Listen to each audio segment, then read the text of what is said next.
Banyak calon yang sudah beredar kan banyak sekali. Saya di PSI aja. Jokowi pilih partai anaknya PSI, tolak bergabung dengan PPP. Mantan Presiden RI, Joko Widodo, Jokowi, mengungkap keinginannya untuk lebih memilih bergabung dengan Partai Solidaritas Indonesia, PSI, dibanding menjadi Ketua Umum Partai Persatuan Pembangunan, PPP.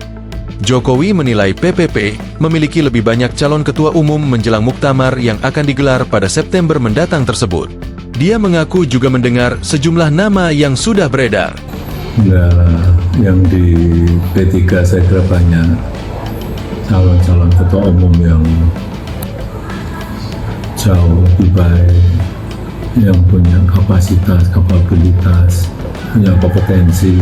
Ujar Jokowi usai salat Idul Adha di Solo, Jumat 6 Juni 2025. Banyak calon yang sudah beredar kan banyak sekali. Saya di PSI aja. Imbuhnya. Meski demikian, Jokowi mengungkap sampai saat ini dirinya belum mencalonkan diri sebagai Ketua Umum PSI. Ia juga tidak menjawab saat ditanya apakah sedang mempertimbangkan partai lain. Berarti di luar PSI nggak ada partai lain yang dipertimbangkan di luar PSI? Ya, nggak tahu di PSI pun juga dicalonkan juga belum. Terangnya,